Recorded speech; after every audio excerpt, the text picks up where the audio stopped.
Hello, Spark fans. Welcome back to Advancing Spark, where we are having another Databricks News Day. So it is now the 1st of September, meaning we've got all of August platform changes and a new Databricks runtime to have a look at. And so we're going to do the normal thing. We're going to step to the release notes. I'll talk about what I'm excited about. You can talk about what you're excited about, but I won't hear you. And yeah, that's the general plan. So yeah, we'll get on to that in just a moment. Now, one thing I've kind of found, I've been running this YouTube channel for quite a while now, and the number of people that don't realize I run a company called Advancing Analytics. So Advancing Spark, brought to you by Advancing Analytics. We're a consultancy in the UK. I do not work for Microsoft or Databricks. I'm a Databricks beacon, Microsoft MVP. I do a lot of work with those guys and talk to their product teams a lot, but we are an independent consultancy. So if you need help with data engineering, getting more value from your data pipelines, building a data lakehouse, implementing AI, helping people work out MLOps and get more value from their data science team, or solve their business problems with data and analytics, you can come and talk to us and you can have me and the team helping you guys out. That is what we do. Advancing Analytics, we are a consultancy. So from now on, I just need to mention that in the videos occasionally so you guys actually know who we are. That's kind of where the whole A comes from. That's our logo. So yes, Advancing Spark, brought to you by Advancing Analytics. Don't forget to like and subscribe if you're new around here. Now let's get on to what you actually want to know, which is the release notes. So, as always, I'm on the Azure flavor of the release notes because I tend to work largely in Azure, but we do work everywhere else. And we've got August changes. So let's just dive into here and we'll work up through the changes that got released and just have a chat about what they mean for the things that are kind of interesting.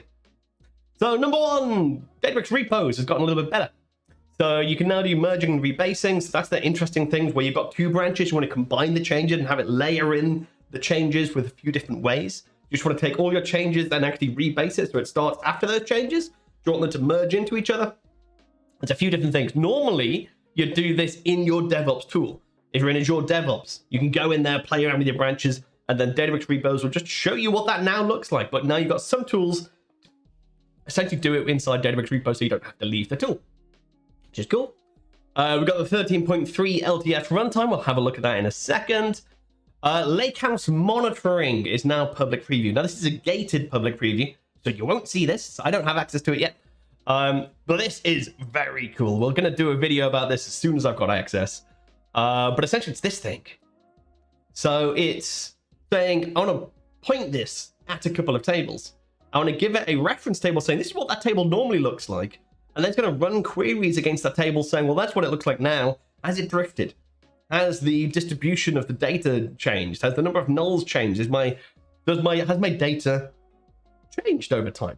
So it's looking at data quality and data integrity, the number of nulls, data completion, the shape of your data, the distributions, and comparing it to a baseline, and then giving you a bunch of stuff in the form of, there we go, some Databricks SQL dashboards, so just a general data quality dashboard, and alerts. So it can trigger off workflows and email chains and trigger off the next phase of a job or stop a job running if a certain threshold is met. That's cool. So we could do things where I process all of my data through bronze and silver, and then only if the data's good enough, I kick off another job, which is processing my gold layer. So I have a break. I stop my data being processed if I lose data quality, if there's something drastically wrong. That's cool. People have been building that manually into ETL tools for a long time, but it's just a huge amount of manual work and looking after. So something baked into essentially as something that sits on top of Unity Catalog. Very cool. We'll dig into that in a future video. So yeah, very cool. We've got these couple of things around enhanced security and compliance. So you've got this compliance security profile and enhanced security monitoring. So if you're in the US, you're doing things like PCI compliance, and you need to make sure that things like the disks are kind of spun up from a certain image. All these different things, kind of the network access that it actually allows, how the various different nodes in your cluster communicate with each other. Extra logs that get pumped out to actually mean that you meet those compliance and security frameworks. So a load of stuff in there that you can now turn on and say, okay, this Databricks workspace is now running in essentially compliance mode, and there's a load of stuff in there. Now, obviously, there's going to be cost associated because you've got more encryption, you've got more communication. This is an add-on to your Databricks workspace. You have to be in premium anyway. Lots of stuff in there, But if you've been trying to jump through all the various different hoops to get your Databricks workspace compliant for government agencies, PCI, etc., this is what you can use. So really cool, loads of stuff in there. I am just breezing over the top of it. I've not gone through everything in depth, but there's a lot of useful stuff in there. Okay, we've got access to addition to the Terraform provider. Again, it's good with keeping up to date and up to date. I could do a whole different release notes each month just on that. We've got runif in Databricks workflows. So classic thing in orchestration tools, if I run a thing and then run a thing and then run a thing, but actually if the result was yes, then run that. If the result was no, then run that instead. That kind of decision pathway in an orchestration tool, so common in ETL framework schedulers. We can now do that as a condition in a task. So we can actually say, well, actually, if something's failed, we'll then run that instead. And we can have some error pathways and things inside our Databricks workflows. So that's great. That's just getting more and more functionality inside Databricks workflows to mean you don't necessarily have to run an external orchestrator if you've got kind of things that actually meet these criteria. So all good, all super useful stuff. Schemas inside Delta sharing. So if you are sharing and you're setting up a share and saying, hey, I want to share these 20 tables as a Delta share with this group of people, you have to add each of the tables manually, and that's annoying. And we can now add a schema. So I can say, well, share this schema, and then if I add a table to that schema, it is automatically shared. Just makes my life a lot easier. So that's cool. It's good. Just a sensible way of doing it. That's why schemas are there as a security grouping for managing this stuff. We've got serverless SQL is now pushed out to more places. So you can see in Australia East, Canada Central, West US, load of new places being able to use serverless SQL, but not the UK. But it is what it is. One day we'll get it over here. More stuff for managing jobs. That's essentially kind of allowing you to make it a little bit more robust if it was just constantly failing. So you can actually just now actually say, well, actually don't try failing. Just do it a little bit less. I'll try again in a few minutes and see if it's resolved it, rather than just go into a spin. Makes it a lot more resilient, really good for something's broken, but I don't want you to just stop. And I don't want you to forever try again. It's just sensible. We've got feature engineering in Unity Catalog. Now, this is a fairly big thing. So we saw recently you've now got the ability to put your machine learning models, rather than storing it in the ML Flow repository, actually add them to Unity Catalog and secure it like that. And being able to do feature store in there as well. So rather than feature store being a completely separate thing and going to a separate page and finding your list of feature tables, essentially being able to have in your Unity catalog, here's my normal tables on that, or that table's a feature table.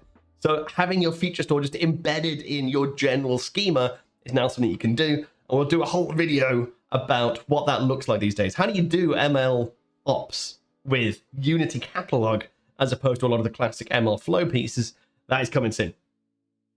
LangChain updates. So LangChain, we've done some videos about. That's the whole prompt engineering framework, allowing us to do prompt templates and have agents and various different things going in there. It's very, very cool. Getting the newer version of that being plumbed straight in. You can start to use that a little bit more natively inside of Databricks. Very cool. Updates to the VS Code version, which is good. You want to see that constantly investing and actually working for the right environment variables. The environment variables. Yeah, good. So some stuff to do with iframing I've not actually looked at. Essentially, you can no longer disable it. Okay, cool. Some changes to the Databricks SDK. So the developer kit for Databricks is essentially almost like a fancy upgraded Databricks CLI on steroids. It is allowing you to programmatically work and build out Databricks environments. And that's just, again, improving. We're seeing more and more releases. We're seeing additional things go in there to make it easier to use. And again, Python and Go seem to be the one a lot of people are looking at. We're having to dig around the Python one, and we'll do a video on that very soon. Groups, you can now rename.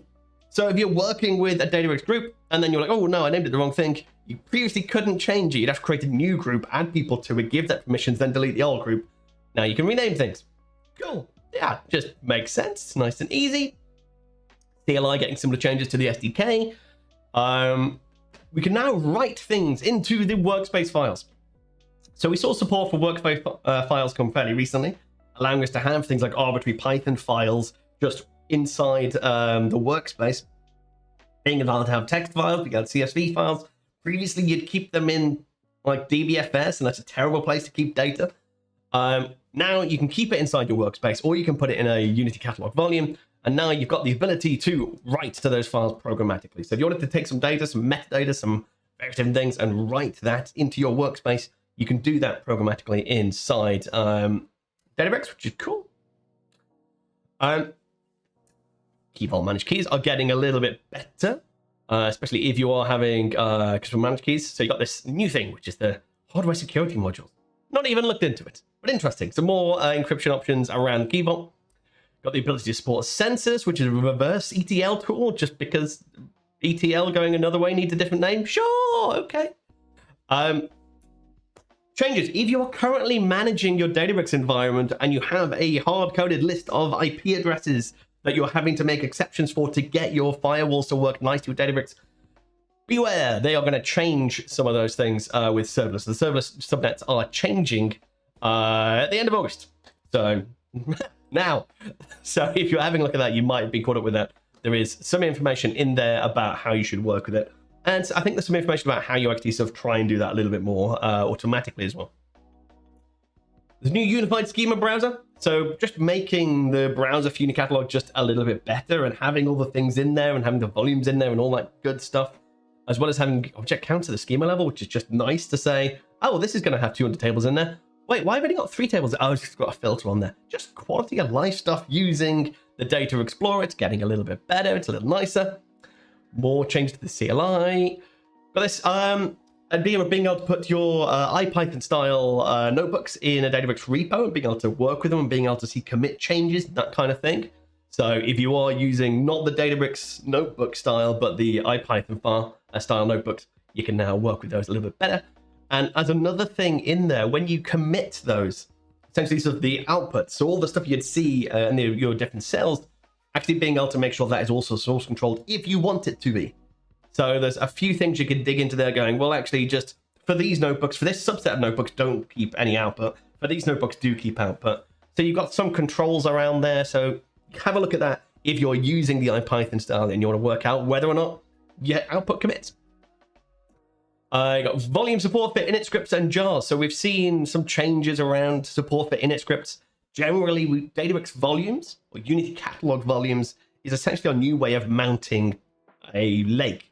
So we don't have any tables, we don't have any tabular data stored in volumes, but any kind of just files that we're ingesting, files that we're going to point autoloader at, things like that, or just config files and metadata, init scripts and jar files, you can put inside a volume now, and then just refer to that directly from Unity Catalog, and therefore secure it through Unity Catalog, manage it through Unity Catalog. Just makes sense. Good. All makes a lot of sense. Change to allow you to be able to use init scripts, jars, Maven coordinates in a Unity Catalog cluster. Now, this is fairly big because you didn't used to be able to use Scala in a shared cluster. You had to use either SQL or Python if you're using a shared access mode cluster with access to Unity Catalog. Now you can actually write Scala on a cluster that's pointing at Unity Catalog if it is of the latest. I think we'll see that in version 13.3 when we look at it. So that's big anyway. And now we can say, well, actually, here's an allowed list of what jars and Maven coordinates and things I wanted to access. So cool. Very, very good. Got tags in Unity Catalog. Now, this is something they teased us with about a year ago when they're talking about Unity Catalog and saying, we want to bring in things like attribute-based security. So what we can now do is any object inside Unity Catalog, we can add a bunch of tags. And that could be PII, sensitive, could be public access, could be this is citizen-owned, not centrally owned. Anything we want to be able to tag something by, and then we can search for them by tags. Now, eventually, I believe this is the mechanism we're going to be able to then secure things by and go, well, you've got access to sensitive data. Bang, I suddenly have access to any object tagged as sensitive. That doesn't look like it's in there yet, but the ability to search for things and discover things based on it is. That's cool. So tags, definitely a thing we need to be thinking about how we organize our data inside a Unity Catalog. 13.3 is now GA. We'll have a look at that. The schema browser is now GA. This is just amazing. Got the ability to go to a definition for a function or a variable in a Python notebook. So if you're somewhere in a Python notebook and there's a variable and you're like, where did that even come from?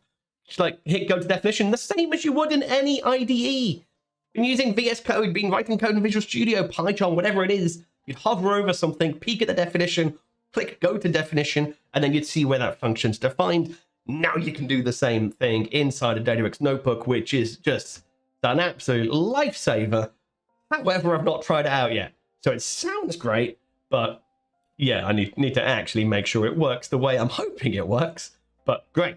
Again, the more IDE quality of life changes we get inside the notebooks, the happier I'm going to be.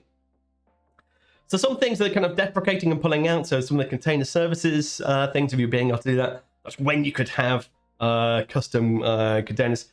You can still work around it, but it's no longer in the admin page. Same for the Databricks runtime for genomics. They've taken it out. That's now a separate thing, and there's some separate guidance around that. So just some things dropping out of the admin page. There's a runtime 14 is now out in beta. There's not a lot of changes in there. There's a big change around how it's actually talking to the cluster and where it's using Spark Connect. That's our ability to run code remotely. But there's not a lot of the rest of the features. So we'll leave going through 14 until it's GA and we've got some more information about everything else that goes on inside there. The Unified Navigations GA, that's the thing where we suddenly saw, rather than having data engineering and machine learning and SQL as different pages and different portals, we've now got a single page that has everything in there. That is now, they've taken away the classic experience. Now everyone has the new experience, which just makes sense. And the thing I mentioned about init scripts being available in volumes, loads of people still have it in DBFS, and they shouldn't do. And they are wrong and bad people for doing so, but they do because it's in production and it's hard to change this stuff really quickly.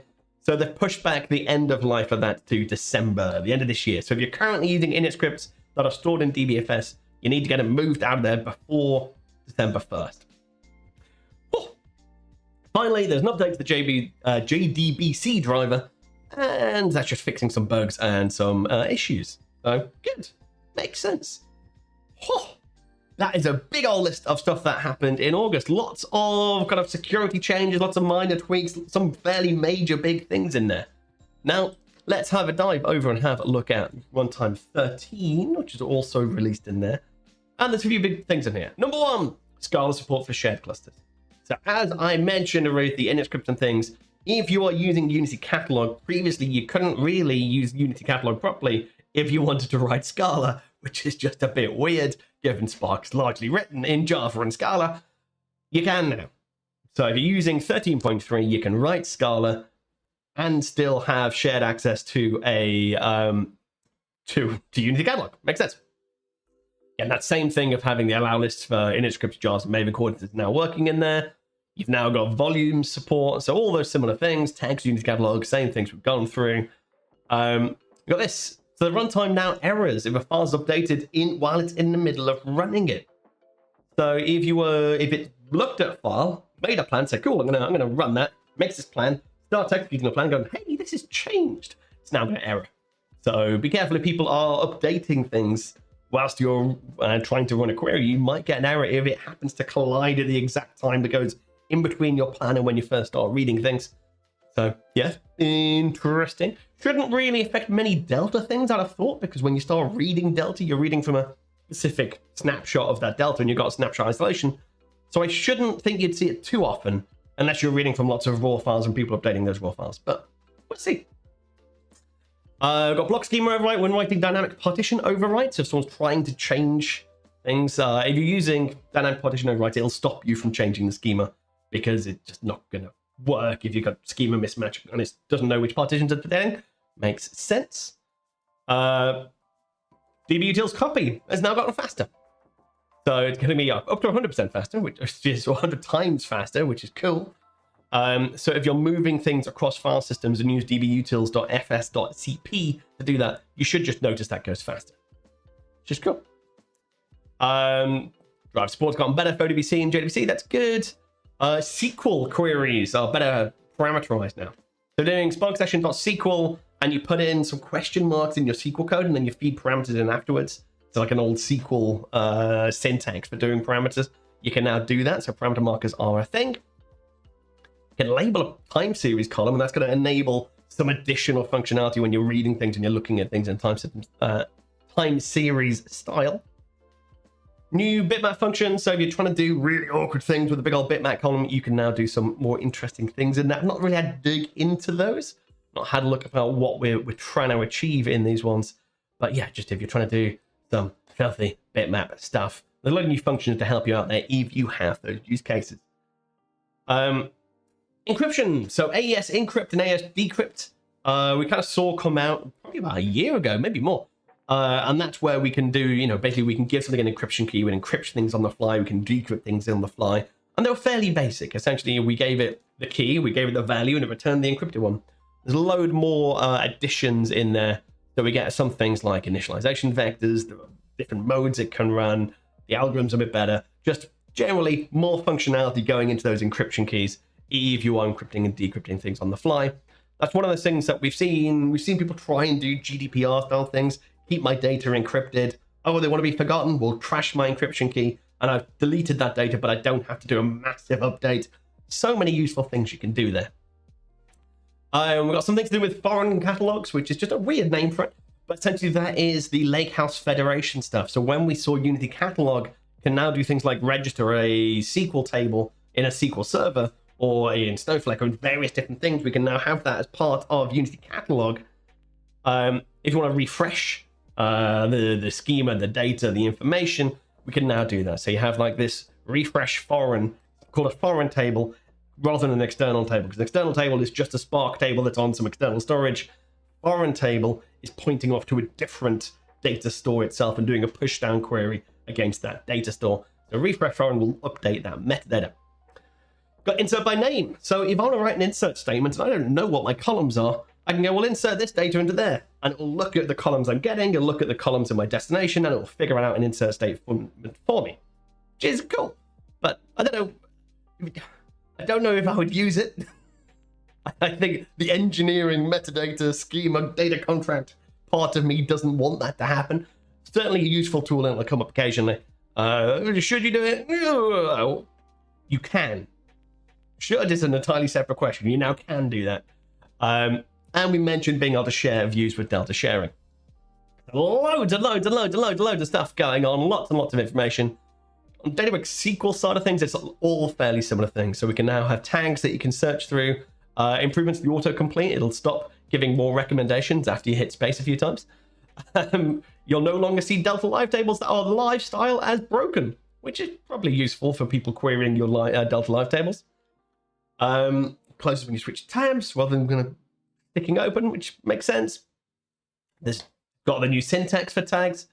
Generally just some tweaks to the autocomplete, some changes to how the editor actually works, and making sure some of the new features are compatible with all the autocomplete and things like that. That's all we're kind of seeing on the Databricks SQL side at the moment. Some stuff to do with Windows new line characters if you're pasting your query in from other places. Yeah, generally a few changes on Databricks SQL. Most of the changes we're seeing are actually in the runtime on the platform themselves. Whew.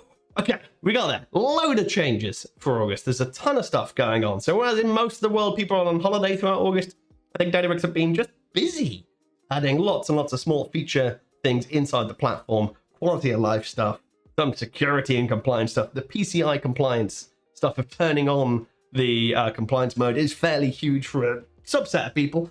Yeah, lots of interesting stuff to go and have a play with.